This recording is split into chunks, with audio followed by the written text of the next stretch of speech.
সম্প্রতি অনুষ্ঠিত হলো সোনার সংসার অ্যাওয়ার্ড 2025।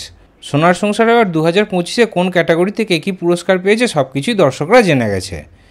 প্রায় এক মাস পর টিভির পর্দায় সম্প্রচার হবে এই অনুষ্ঠানটি। তবে সোনার সংসার অ্যাওয়ার্ডের বিজয়ী তালিকা প্রকাশ পাওয়ার পর সোশ্যাল মিডিয়াতে এই নিয়ে অনেক সমালোচনা হচ্ছে। দর্শকরা অনেক রকম অভিযোগ করছে।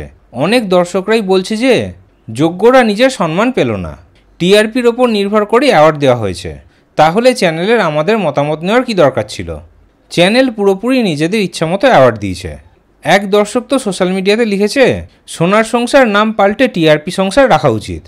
যে সিরিয়ালগুলো মাত্র দুদিন আগে শুরু হলো আর দুদিনের মধ্যেই বেঙ্গল টপার হয়ে গেল, সেই সিরিয়ালগুলোকেই সব প্রাইজ দিয়ে দেওয়া হয়েছে। লোভী চ্যানেল টিআরপি দিয়ে সব কিছু বিচার করছে, যোগ্য সম্মান দিচ্ছে না, এই রকম অনেক সমালোচনা হচ্ছে সোশ্যাল মিডিয়াতে। অনেক দর্শকরা অনেক রকম কথা বলছে। একদিকে ফুলকি ধারাবাহিকের দর্শকরা তারা কন্টিনিউয়াসলি দাবি করছে যে ফুলকি ধারাবাহিকের সঙ্গে অবিচার করা হয়েছে। তবে ফুলকি ধারাবাহিকটি কিন্তু 6টি পুরস্কার পেয়েছে, কিন্তু তবুও দর্শকরা কেন এমনটা বলছে?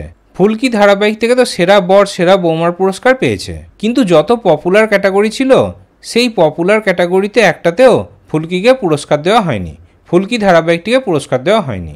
তাই ফুলকি ধারাবাহিকের ফ্যানেরা এই জিনিসটাকে মেনে নিতে পারছে না। ওদিকে আনন্দী ধারাবাহিকটি তো মাত্র একটি পুরস্কার পেয়েছে। দর্শকরা বলছে যে এই ধারাবাহিকটি কিন্তু আরও বেশি পুরস্কারের যোগ্য। ওদিকে কিছু ক্যাটাগরিতে কিছু চরিত্রের পুরস্কার নিয়েও দর্শকদের অনেক অভিযোগ রয়েছে।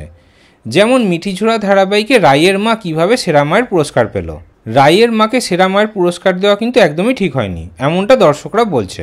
ওদিকে পরিণীতা ধারাবাহিকটি মাত্র দুদিন আগে শুরু হলো আর পরপর দুবার বেঙ্গল টপার হওয়াতেই ধারাবাহিকটিকে 6খানা পুরস্কার দিয়ে দেওয়া হলো।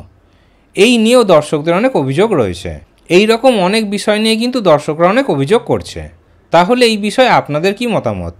সোনার সংসার অ্যাওয়ার্ডে সব পুরস্কার কি ঠিকঠাক দেওয়া হয়েছে, নাকি অনেক যোগ্যদের পুরস্কার দেওয়া হয়নি? এই পুরো বিষয়ে আপনাদের কি মতামত কমেন্টে অবশ্যই জানাবেন।